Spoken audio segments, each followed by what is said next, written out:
In recent weeks, we've had reason to celebrate the great legacies of migration to Australia. Ando's book, The Happiest Refugee, of course, winning multiple prizes and reminding us of the hardships, triumphs and enriching contributions of refugees who've settled in Australia. We've had the commencement of the Australian government's so-called Malaysia refugee swap deal, the operation of which, of course, is still generating lots of debate. And we've learnt that a sickening spree of violence and murder in Norway, further afield, was significantly linked to extreme hatred-filled views on Islamic immigrants in that country. In Australia, in the background as well to these more recent events, we've also had a recurring debate about population size and where and how people should live in a carbon-conscious society. One very basic conclusion to draw from this is that informed and sustained public conversation is more important than ever. And it's in this spirit that we hold our forum. I want to talk about immigration generally. On the whole, Australia's immigration was overwhelmingly dominated from the 1788 by people coming from Great Britain and Ireland. Although it's true that at various times in the 19th century and the 20th century, there were some significant numbers, not huge numbers, of migrants who came from Germany, from Italy, and from Greece. But that was basically it. And of course, the White Australia policy remained the dominant in Australia until well into the 1960s, the time of Harold Holt. After World War II, with the sense of Australia's isolation in the South East Pacific, particularly after the impact of the Japanese threat, there was a strong feeling, which had bipartisan support, and that's essential, had bipartisan support for a significant increase in overall population. And so the Chifley government, particularly under the direction of the Minister for Immigration, Arthur Calwell, but it wouldn't have got anywhere without the strong support, the strong committed support of Ben Chifley, the then Prime Minister.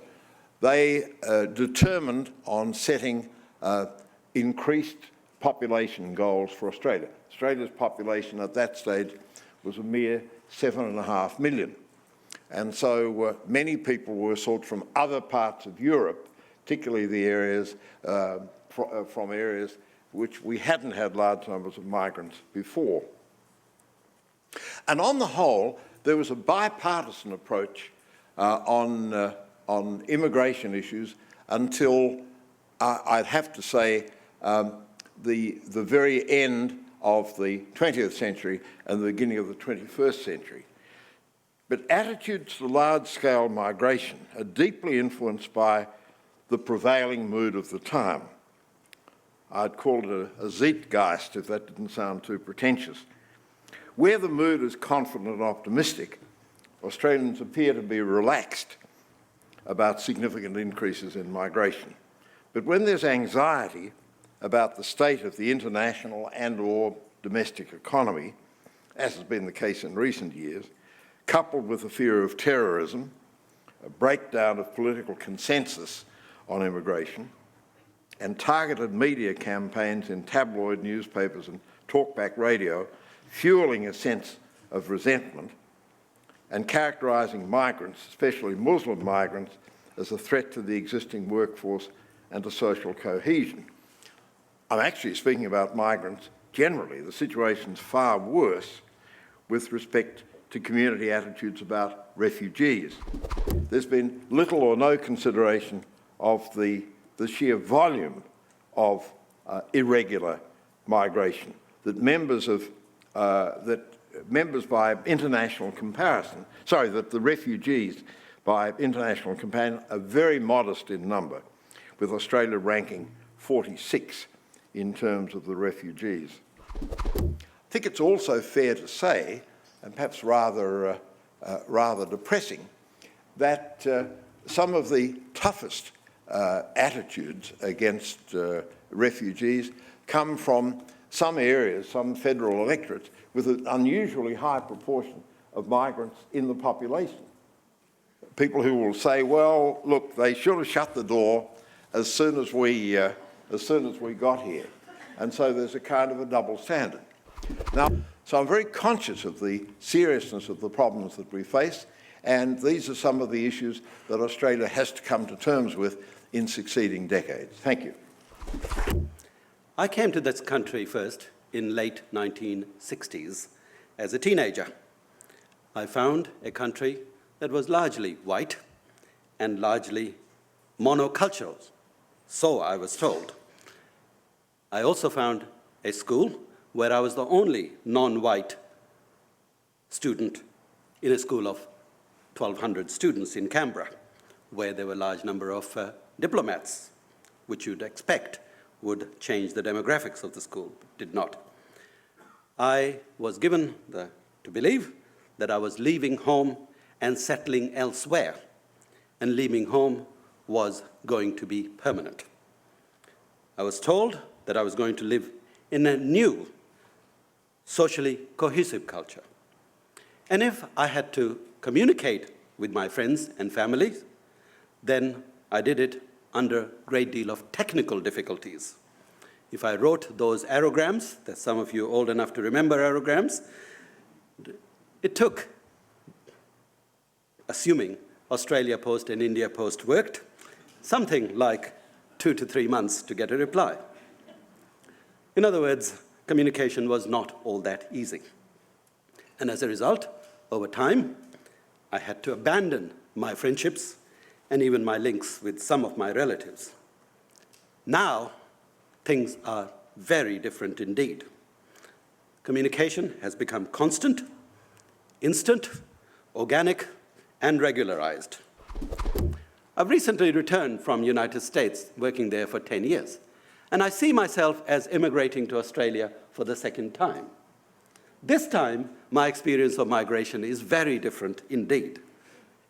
I have to actually project that experience, but nevertheless, I think it is possible to say that there are major differences that are taking place. The conclusion that I want to draw is that diversity has become normalized. That diversity has become normalized. It is not possible to imagine an Australia in which there is no diversity. And yet, much of our policy thinking still remains predicated on the assumptions of cultural homogeneity, to which diversity is accommodated rather than the other way around.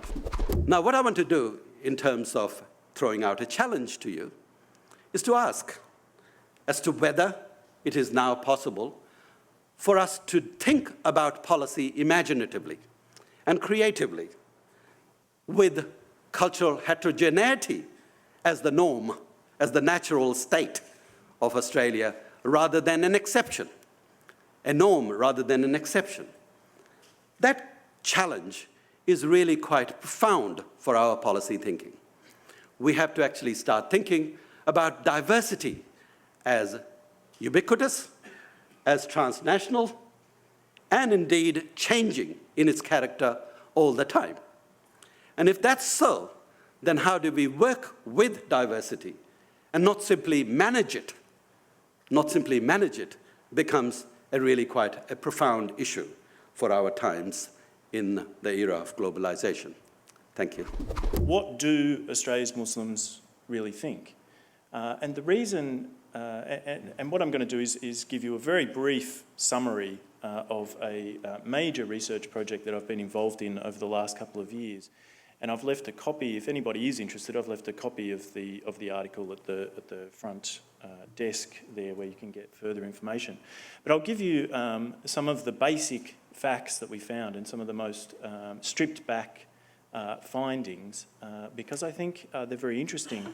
Not only are they in the context of the debate and the impetus of the discussion that we're here for, not only are they interesting, certainly on their own, but they're very interesting in light of a number of things. Firstly, of course, the last decade or so has seen a complex set of both local and global events unfold that I think have painted a particular vision of what Islam is, and also more specifically what Australia's Muslims think.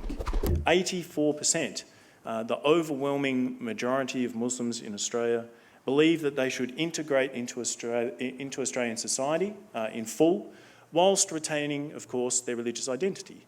They want to retain their religious and cultural identity, but they're wanting to fully integrate into the broader Australian society. In fact, 99%, so we can say virtually all of Australia's Muslims, believe that it's critical that all Muslims in Australia learn English. So this is a kind of linguistic integration, if you like. And there's, again, this goes against a common idea that people come here, form their own communities, not interested in integrating and not interested in learning English and so on. There's been a lot of discourse over the last decade that there's something profoundly anti-democratic in Islam. And firstly, I'd like to point out that things like the recent Arab revolutions, of course, put the lie to this notion. And we've seen remarkable events unfold across the Arab world that completely contradict this overwhelming idea that there's some sort of inherent contradiction between Islam and democracy. And interestingly, Australian Muslims agree. Around 3/4, 74%, believe that Islam and democracy are compatible. That is, they see no contradiction between holding an Islamic faith and playing a full and robust part in the society around them. What's interesting, however, is that 81% of Australia's Muslims feel somewhat disenfranchised. That is, that they feel that they have almost no say, little to no say, in the way politics is done in Australia. And the third key finding that we looked at concerns terrorism and violence. What we found was that 90%, 9 out of 10 of Australia's Australia's Muslim community, that is an overwhelming majority, believe that the targeting of civilians is never, and I'd like to underscore the word never, permitted or never allowed according to Islamic teaching. Also, most of Australia's Muslims, nearly 3/4, 72%, believe that really there is nothing incompatible between Islam and the West, that there is no reason for a clash of civilizations, to use a term first coined by Huntington, and that there is no reason why there can't be peaceful relations between Islam and the West. Fourthly, another key thing that has dominated political and media discourse over the last decade is the issue of the oppression of women and the issue of gender equality. In fact, what we found was that 89%, an overwhelming majority of Australia's Muslims, believe that Islam supports gender equality. One of the things that I had in mind was that when we talk about Muslim migration in Australia, why is it so that researchers and lecturers often forget that most of the Muslims around the world are not from an Arab background? I really appreciate your concern and I empathise with it. I agree with you. A lot of research is done as if Islam is exclusively an Arab religion, and a lot of that research has been accused of being Arab-centric. Our research is not. Our research tested Muslims from across the world, from Pakistan, from Bosnia, from a number of different contexts, and the prerequisite was for someone to be a Muslim. The changes over the last 15 years, the way we treat refugees, what I see as a diminishing desire to act in a humane way, I wondered how much of that members of the panel thought was connected to the fact that we are a heterogeneous society, but we have a homogenous media. We don't have a broad range of points of view that are put across. We have dominance, we have a dumbing down that's occurred over the last 20 years in terms of the information. And the media and politicians who play to the worst side of people's emotions. The real tragedy has been that sense that there is political pay dirt in getting stuck into minorities. You see, the better period, I'd have to say the Fraser McPhee period, for example, was where a government would take a courageous line and the opposition would say, we'll go along with that. If that's the case, then of course you don't have an argument and you don't have this rather degrading situation of the the race towards the bottom. But if, on the other hand, you've got a debate in which both sides are really angling up to see who can be tougher, and where one side says, tough, I'll show you tough. I'll really show you tough. And there are a lot of people who say, yes, that's absolutely the way to go. And